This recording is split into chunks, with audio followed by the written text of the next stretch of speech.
Good afternoon or good morning, whatever it may be for you. My name is Dr. Bruce Bechtol. I'm a professor in the Global Security Studies program at Angelo State University. We are here today to do a roundtable with Mr. Greg Scarlatoiu. Greg is the executive director of the Executive Committee for Human Rights in North Korea.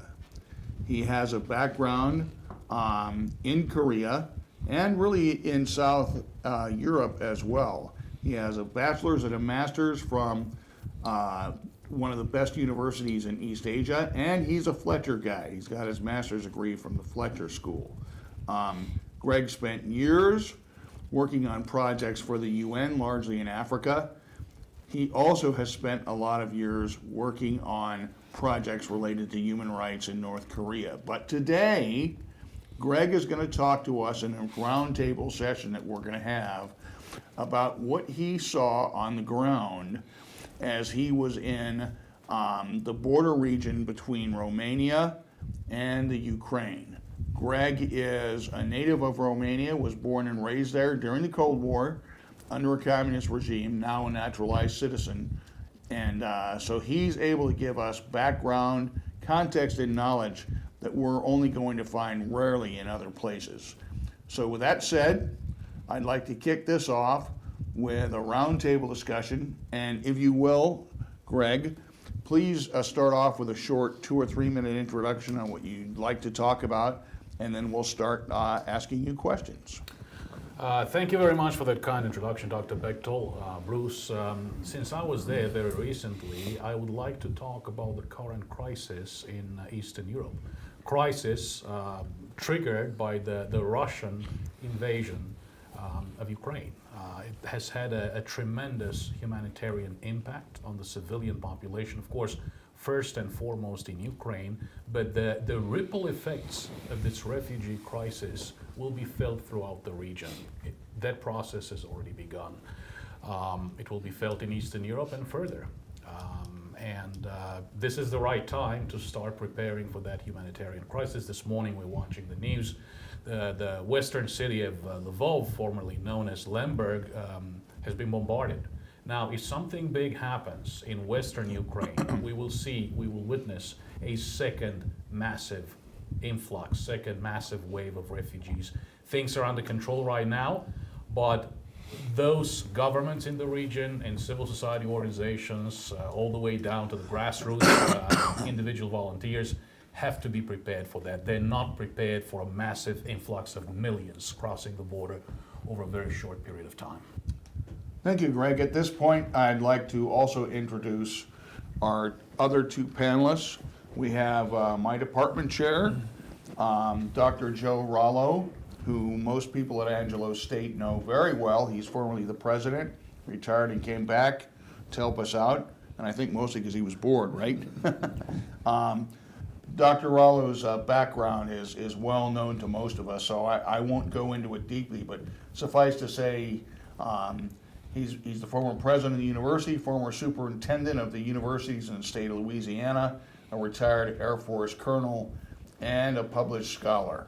So we're happy to have him here to ask Greg questions. And on my other side is Lieutenant Colonel Daniel Reisner. And Dan is currently working on his PhD. And what's the name of the school? Salve Regina? Salve Regina. Salve Regina University.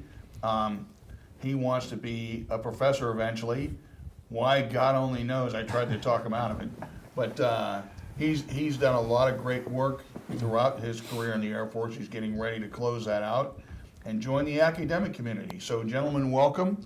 And if I may, let me start it off with a question from Dr. Rallo. Oh, from me. Oh, thank you very much. And yeah, as we've all of us around the table have had a lot of experience, obviously international and with military. And if you look at the Russians or the former the Soviets, they're not known for nuance. It's more of a grinded out type of a thing, whether it's World War II, et cetera. So my question really relates to the current operations. Is it going to continue? Is it going to come to an end? Are there going to be any nuances there, or is it just a matter of just blowing things up? Thank you, Dr. Rallo. That's a great question. I think that there were several flawed assumptions prior to this war of aggression by Russia. One of them was that there was no Ukrainian leadership. Just this comedy actor. Probably the Russians, Putin would have poked fun at him. Zelensky turned out to be a real leader. I would argue probably one of the greatest political leaders of the 21st century. Then I think that there was the assumption that the Ukrainians would not fight. Thinking of the Georgian president, for example, they would just surrender. The Russians had their parade uniforms with them, apparently. And the third assumption, I think, was that Ukraine would fall quickly, and this would turn into a guerrilla war. And I think that the international community, those willing to help the Ukrainians, especially us, the United States, helped them out. Well, after a stage where we were sending them MREs and blankets, basically, we went to Stingers and Javelins. And those came in really handy because they've been devastating Russian armor and Russian aircraft. We looked at some numbers today. They're absolutely devastating, maybe not as high as the Ukrainian estimates, but the tanks have been destroyed in the hundreds. But the problem is that these are the weapons of a guerrilla war. Now, that massive Russian onslaught will come. And those will have to be matched one-on-one. The terrain is as such. You're talking about mostly open plains. There are some mountainous regions in Crimea and in the areas adjacent to Romania in the north, but apart from that, it's just plain. So they will need the gear. They'll need not only Stingers and Javelins and harpoons, again, which are very effective, but they'll need armor. They'll need airplanes, they'll need, of course, more and more drones. So the question is, do we have enough time to do that? Or will the Ukrainian resistance be overwhelmed because before they get the right gear to continue to put up this very valiant fight? Excellent. Colonel Wisner, do you have any questions? Sure. So you mentioned the refugee crisis that's going on right now. What were your thoughts on the last refugee crisis about 5-8 years ago with the influx of Middle Eastern refugees coming in from Syria? Also, Syria civil war exacerbated by Russia's involvement. What are you seeing in the differences in terms of how that's going now with Ukrainian exodus versus out of the Middle East and Europe? Colonel Reisner, thank you. And that's a question that has, I think, been asked over the past few weeks. And an argument that has been made, and I'll be blunt, has been that Europeans are very nice to fellow Caucasian Ukrainians, but they haven't been equally nice to refugees coming in from the Middle East. Of course, there are issues with the influx of refugees coming from the Middle East. Some European countries try to be helpful. In this particular case, what I saw at the refugee camps that I visited, I saw people of all persuasions and all religions, no religions, all coming together, setting up their tents, sharing their food, the Israelis, the Greeks, the Turks, the French, the Swiss, us, the Americans, the Romanians, the Poles, and they're just treating these refugees as well as they can because they're their neighbors. It's as simple as that. Your neighbor's house is on fire because it was set on fire by this madman living right across the street. So people are simply trying to do their best. So I think that in terms of comparing this crisis with the previous refugee crisis, I think that those countries, those border countries, are doing better. Perhaps because they're better prepared, perhaps they're dealing with their neighbors, and perhaps because many of these neighbors have relatives mostly in Western Europe. So these are points of transit. Some of them decide to stay in place. What I heard from the local civil society organizations was that early on, they had 500 Ukrainians crossing through one single crossing point into Romania every hour. Only 2 Romanian cops on the other side. So ordinary people basically just grabbed bottles of water, food, they put them in the trunks of their cars, came to the border, picked up refugees, took them home, took them to religious establishments, synagogues, monasteries, and offered them shelter. So perhaps it's because some lessons have been learned from previous refugee crises. Perhaps it's because they're dealing with their neighbors. And again, all I saw was people coming together to help, people from all backgrounds. Excellent. Thank you. Excellent. I've got a question for you. What humanitarian impact has this war had on civilians? You've already talked to that to an extent, thanks to both of these questions. But could you get into some detail about what you were seeing on both the physical and emotional impact that this had on the civilians who were coming across the border that you guys were taking care of. The humanitarian impact of Russian aggression, Russian occupation, Russian colonialism has shaped the views of people in the region, including the Ukrainians. This war of aggression is having a tragic, criminal impact on the people of Ukraine. Day in and day out, we see pictures of graveyards, pictures of mass burial sites. We see evidence of rape, torture, murder. We see body bags. We see children in body bags. So the impact is absolutely awful. What I saw in the border regions was mostly women and children. These folks in Ukraine sent away their women and children. The men stayed and fight. As simple as that. It's a very old kind of business and way of conducting war, as old as mankind, I guess. The impact is tremendous, and there is one first layer of the impact. These ladies and their kids who look like a family member or neighbor, they used to have normal lives. Ukraine may not have been the richest country in Europe, but people having normal lives, many of them come over driving their cars, some of them very nice cars, some of them get on buses, some of them simply walk. So there is this mass in flight, the refugee mass in flight. At the initial stages, we know what to do. You set up tents, you offer food, water, coffee, you resettle them. Then you look at the health aspect, medical needs, you have to manage that. You have to remember that, and these are really issues that we'll have to think about down the road. One example, Romania eradicated polio probably about 60 years ago. It is our understanding, because we ran a small capabilities assessment, that there are areas in Ukraine where polio has not been eradicated. And now, and I'm not blaming the refugees, we have to rescue them and help them out, but now they're coming in contact with a population that has eradicated polio but has its own anti-vaxxers, Romania, who haven't been vaccinated their children for the past 30 years. You know, then there's COVID vaccination and so many other issues. I actually got COVID myself in the process, and I managed to give it to my 83-year-old mother. Thank goodness she recovered. I recovered. I'm negative, no worries. I got on the plane. But these are all issues that we have to think about down the road. The short answer to your excellent question is the impact has been tremendous. Ukrainians still have very painful memories of the Holodomor, the induced famine. Stalin basically starved Ukrainians to death. They still remember that, and that still has an impact on the Ukrainian psyche, their worldviews, and their views on Russia.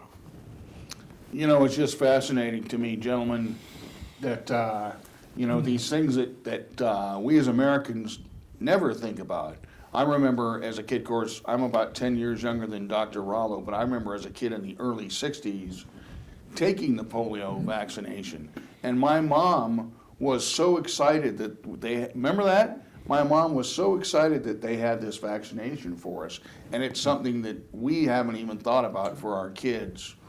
We have his daughter's in her late 30s, mine's in her early 40s. We haven't even thought about it for them because it's been eradicated. So, you know, that's just one example to me that you brought up that's really fascinating and obviously a healthcare problem.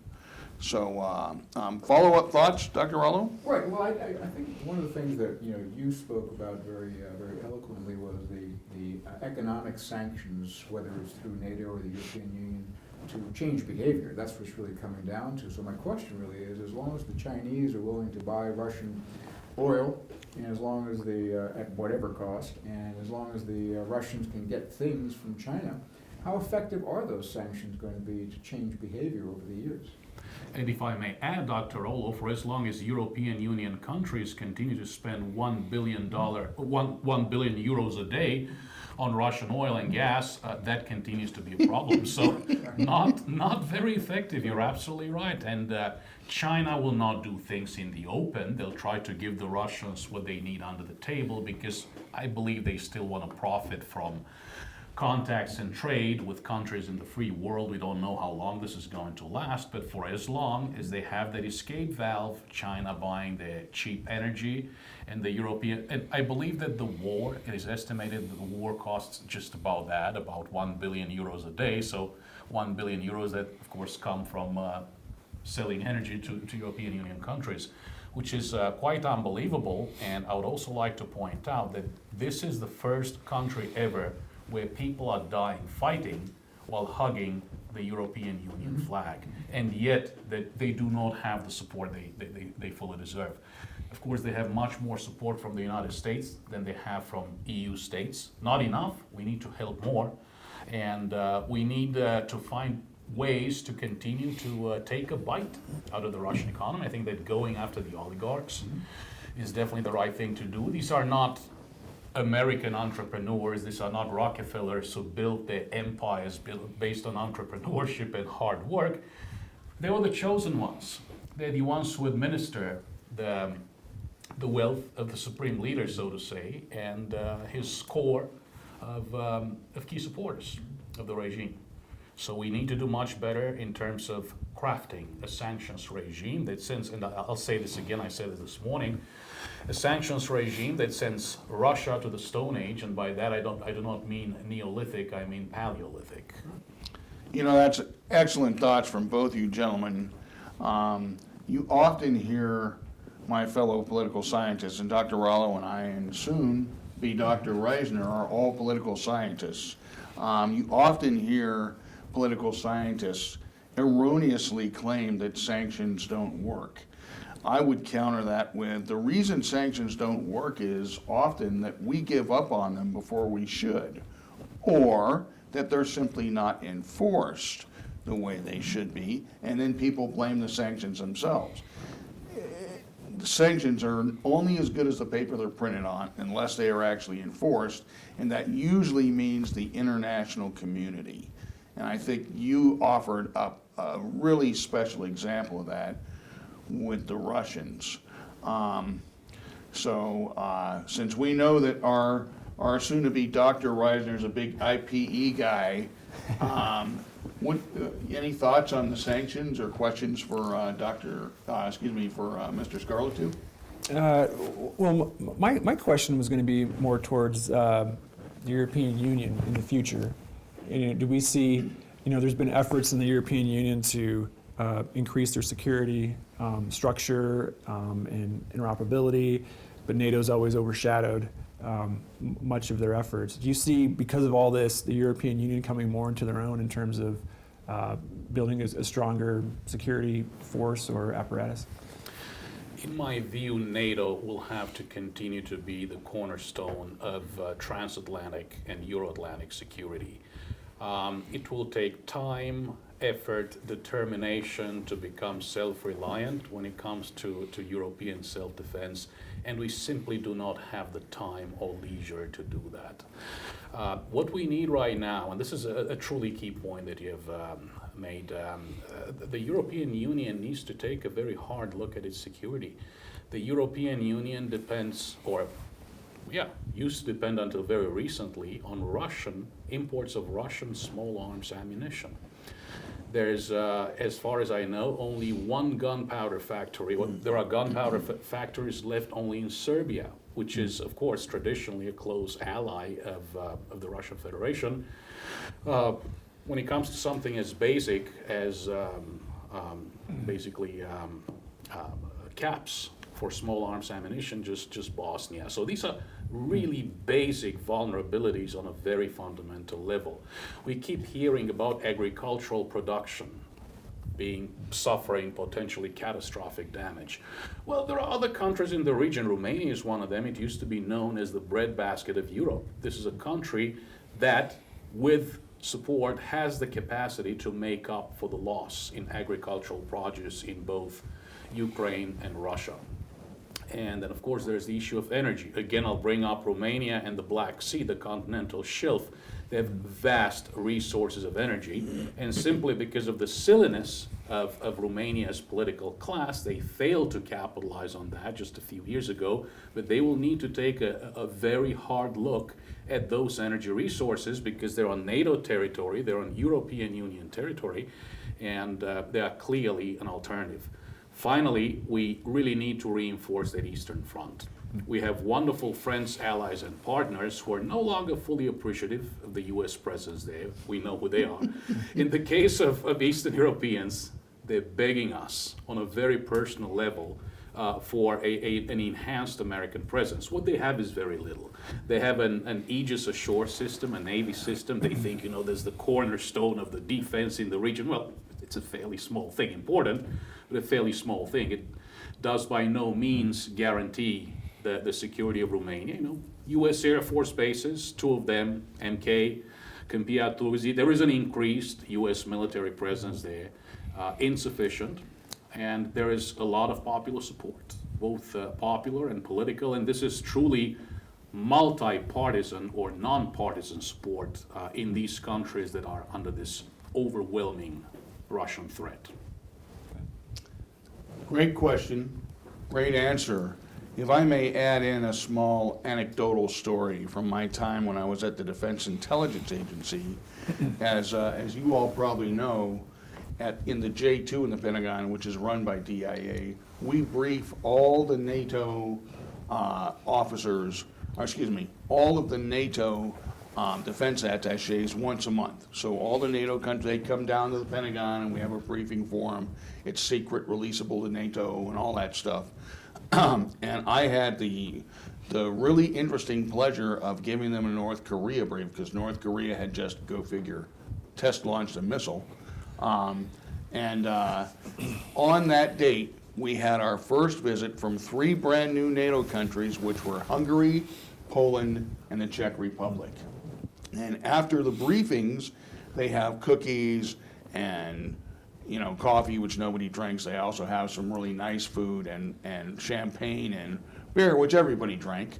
And I got the chance to talk to the 3. They were actually standing together and talking. And I asked them, gentlemen, why the big push to join NATO? Remember, this was 1999. I said, why the big push to join NATO? I mean, there's not really a Russian threat anymore. And you know what they did? They laughed at me. And I'm thinking, what's wrong with these guys? Well, silly me. I mean, that was obviously 23 years ago, and now look at things. So, I mean, NATO, an organization that many on both the left and the right had called into question in recent years. I think nobody has any questions about the need to have NATO or something like NATO now. And with that, I'll pass it on to Dr. Rallo. Right, and again, I was just thinking, so let's, we focused on NATO, obviously, for all the reasons, but if we go back, since this is a graduate level seminar, let's talk a little bit about theory, and the theory of containment. George Kennan. NATO was just one of several alphabet organizations, CETO, CENTO, ANZUS, and the whole idea, as we all know, was to contain the expansion of the Soviet Union until it would change. Under Mr. Reagan's leadership, it did change. So the theory question is, what takes the place? Is there a new containment concept, or are we just going to let things sort of fritter away and see what happens? That's a terrific point, Dr. Rallo, and I think that the messaging has been very ambiguous.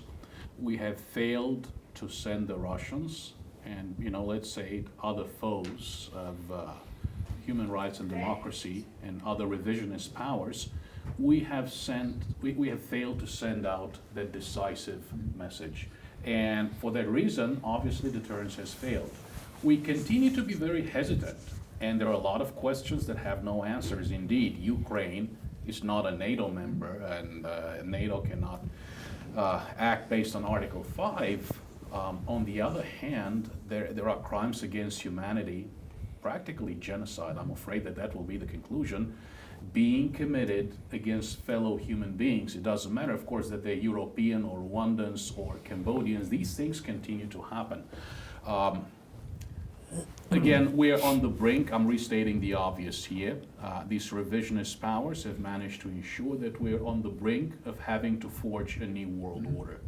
Out of 5 permanent members of the UN Security Council, 2 are committing genocide and crimes against humanity. China, at the Uyghur concentration camps, against the Muslim Uyghurs, and the Russians in Ukraine. The UN Security Council is paralyzed. The UN Security Council has had certain degrees of success since World War II in preventing the outbreak of World War III, but under the current circumstances, you're absolutely right. We need to rethink the system. We need to rethink deterrence.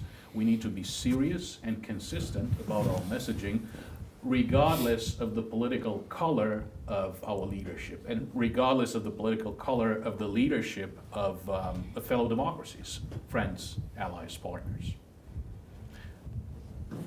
Excellent. Colonel Wisner, any thoughts? One additional one would be looking at the future. I mean, how would you feel? What do you see Eastern Europe looking like in 10 years from now? And that could be politically, but also could be increased U.S. permanent presence or NATO forward presence. Excellent question. War is a terrible thing, and sometimes countries that are involved in a supportive capacity manage to benefit, and that is not a bad thing.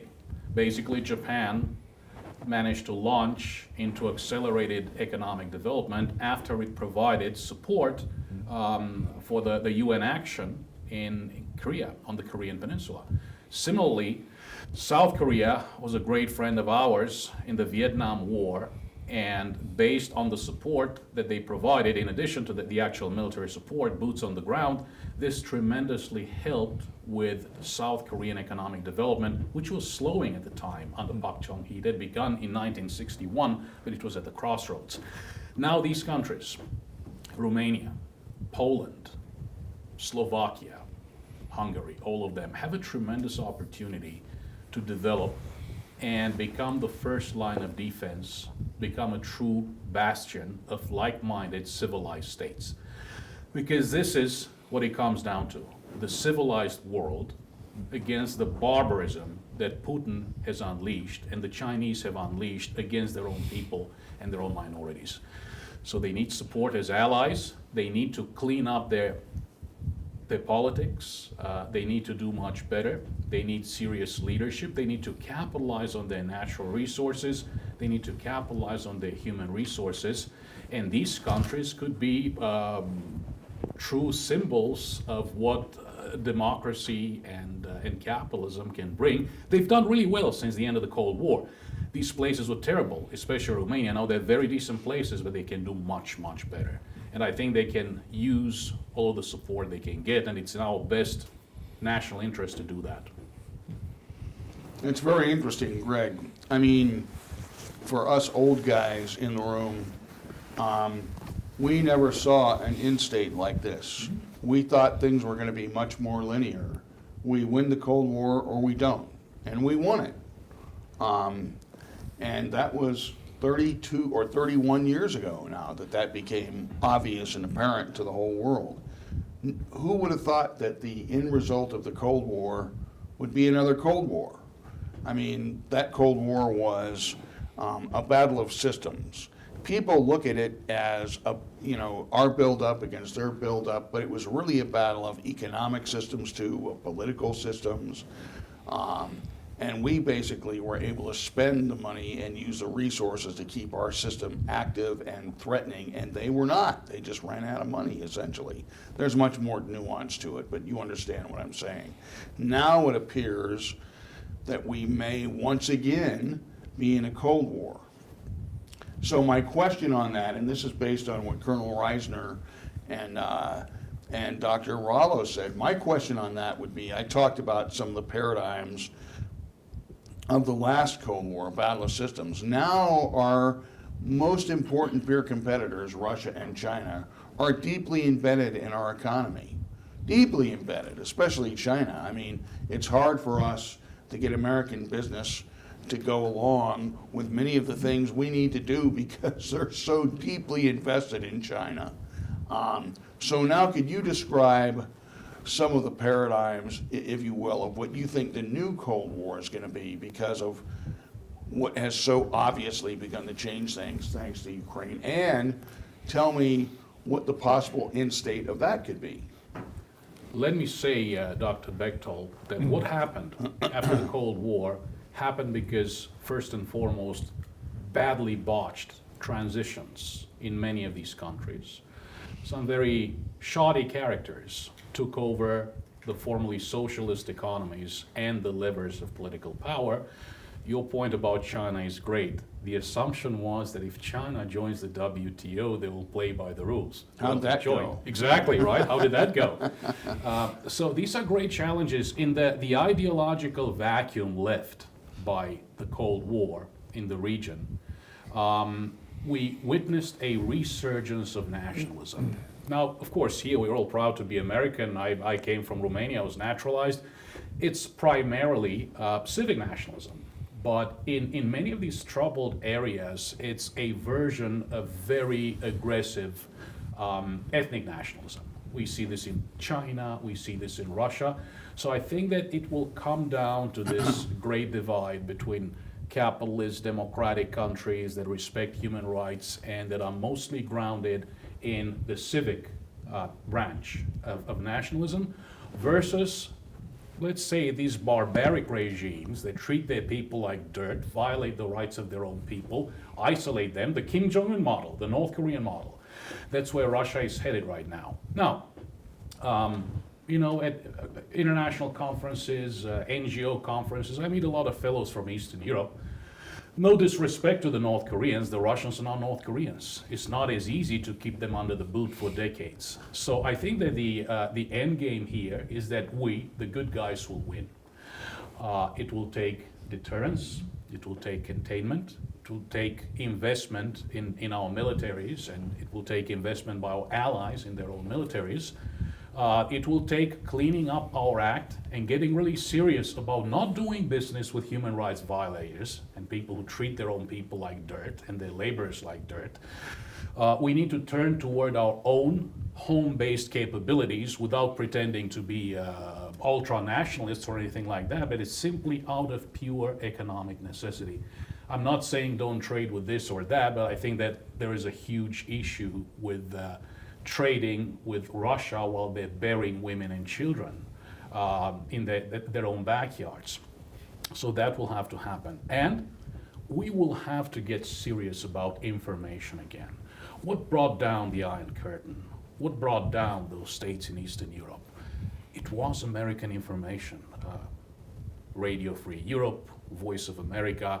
It was the overwhelming charm and lure of American culture, American literature, American music, which continues to be great to this day. So we did away with the information agency, with USIA. Maybe, I'm not saying that there is a need for a new government agency, don't get me wrong.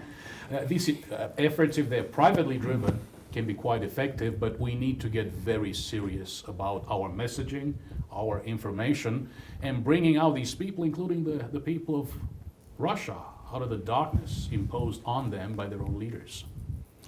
Excellent. Well, I have asked you all the questions I could ask, and you gave far better answers than anyone I've ever heard to these questions.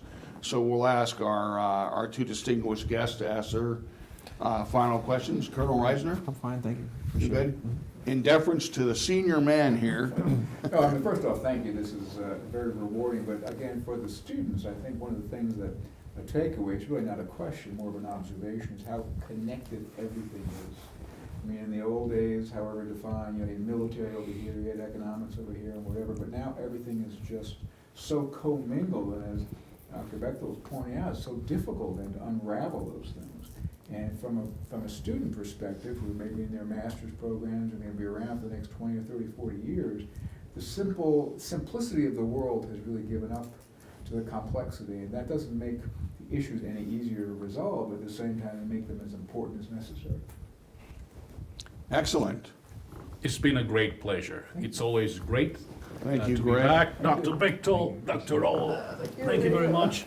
Colonel Reisner. Soon to be Dr. Reisner. Yes, Dr. Reisner, absolutely. And there's something I have to tell you. Okay. After the program.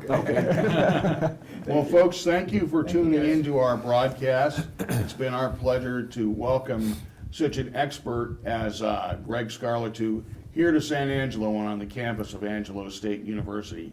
On behalf of my colleagues and Mr. Scarlatoiu, thank you for tuning in and have a nice evening.